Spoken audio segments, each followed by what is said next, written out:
Big 12 is getting pretty well crushed by two guys who do pay the respect to Yormark in the league and say, like, hey, I think there are smart people here. But here comes the crushing of the Big 12. So the league is taking it from all angles right now. But I still think that Brett Yormark is right, at least on principle, in what he is doing.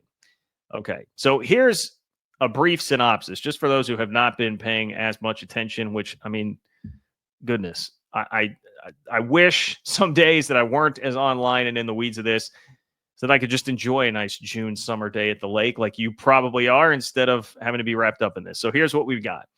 The Big Ten is very dug in on their plan that they have proposed, their format. They want the 4 auto bids for the SEC and Big Ten, 2 auto bids for the Big 12 and ACC, 1 for the Group of 5, and then beyond that, a couple of at-larges, 3 at-larges.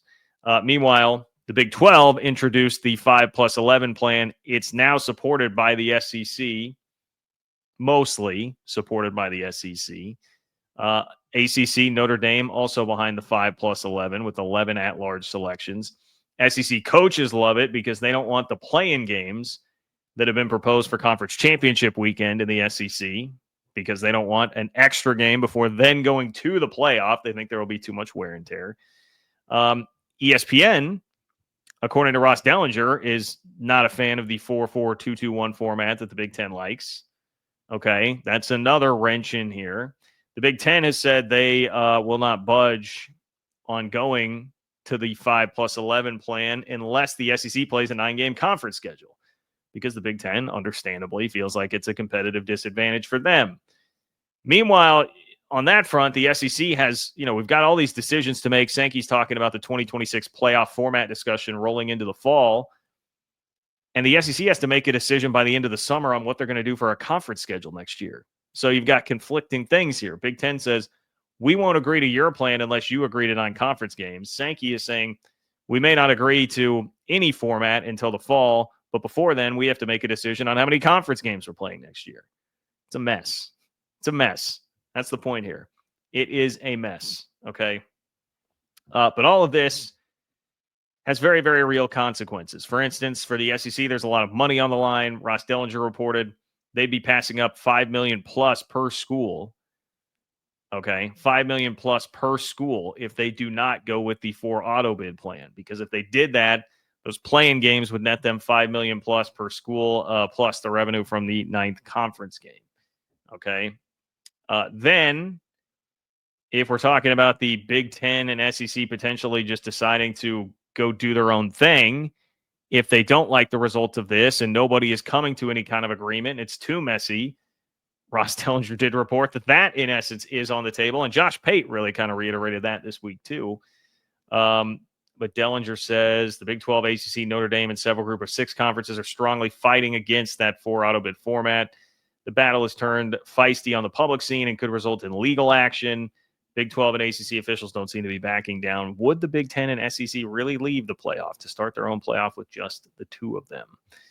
So this is getting pretty heated. It's getting pretty serious. Now, unfortunately, just because of the nature of YouTube and all that, like I can't directly play you the Joel Klatt and Josh Pate comments here. I can give you a synopsis of them, but would highly suggest hopping over to their channels or my Twitter account at JL Kurtz.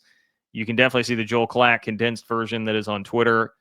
I would highly suggest that you go look at that. But here is the argument from both of them. They're pretty much in lockstep on why it is that they really, really like the 4 auto bid format and why they do not at all like the 5+11 format, particularly for the Big 12. So as it relates to the Big 12, their point is, look, man, last year was a down year for the SEC. We would all agree to that. And if you took the top 16 in the final playoff rankings, there would have been 6 SEC teams in that playoff. So instead of 4, it would have been 6. And I have already told you there was only 1 Big 12 team in the top 16 because BYU was at 17.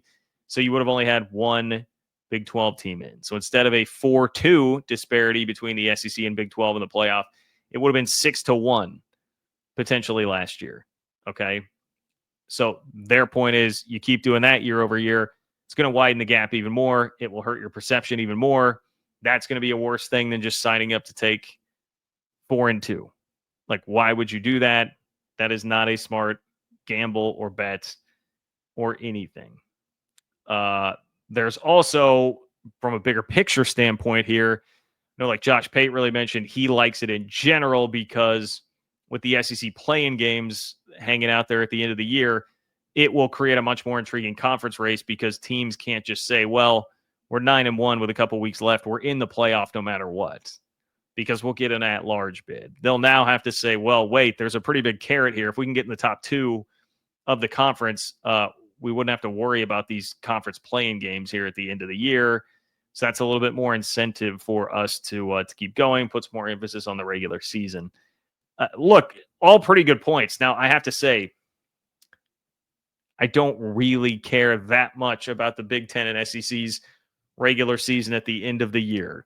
I know I probably should if I were going to be worried for the greater good of college football. And slight lean that way, sure. Yeah, that'd be great if it worked out like that. I much more care about the Big 12, but I can't really refute his Big 12 point there. I've already conceded that.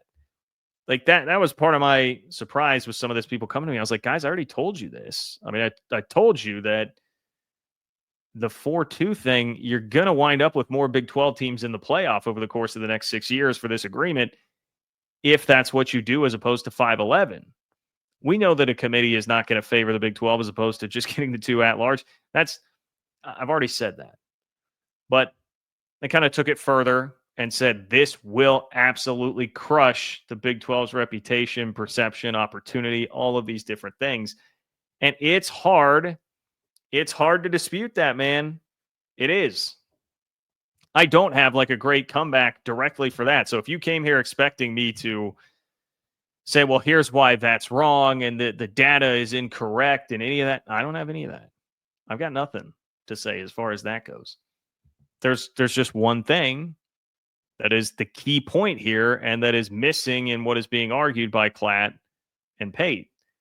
And that is their entire thesis, their entire argument revolves around one truth that they believe and embrace, and that Brett Yormark absolutely cannot believe and embrace as the leader of the Big 12. And that belief from Pate and Klatt is that the Big 12 is an inferior conference and always will be.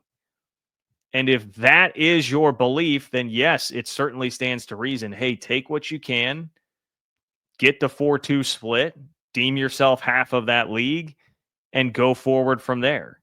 And try your best. Do what you can from that standpoint.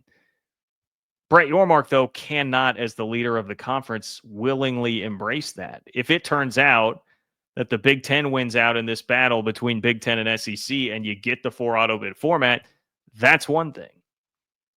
But if you willingly sign on the dotted line, hey, we are lesser than, we are half of your conference, that carries a lot of big picture implications that go beyond just thinking about this college football playoff format and what teams are getting in.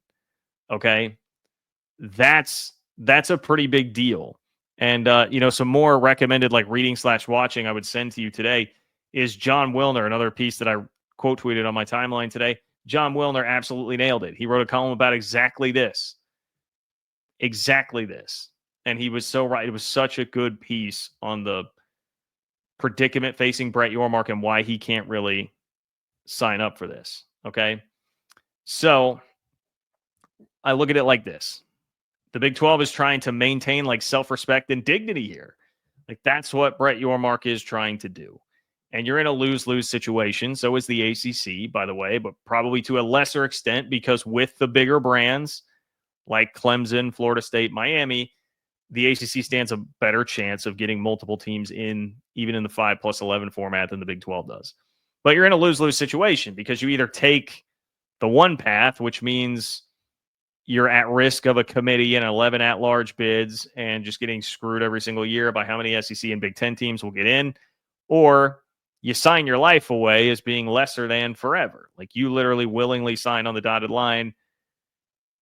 I'm giving up my dignity and self-respect here as a conference.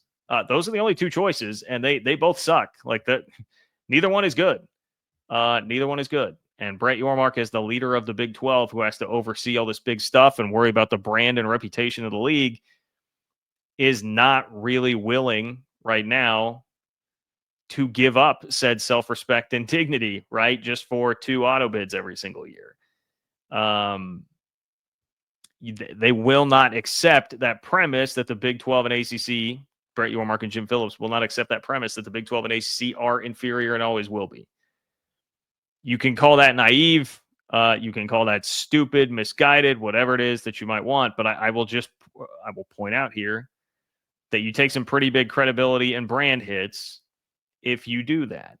Think about this. The next time you're negotiating a TV deal, okay, the TV networks will look at this and, no matter what's happened, remember some of these private equity plans that the Big 12 had been kicking around for a while, they were claiming there'd be some pretty massive growth out of the league.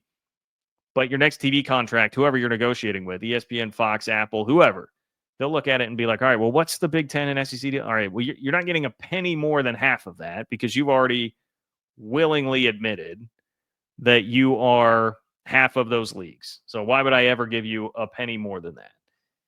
Let's think about like negative recruiting, right? I mean, pretty easy to negatively recruit if you're an SEC or a Big 10 school. Like, hey, these guys literally signed up to say they're only half as good a conference as us. Why would you go to school there? It's a tough thing for a coach to combat. It may even be a thing, an attitude that a coach wouldn't like and put you more at risk of losing some of those coaches, right?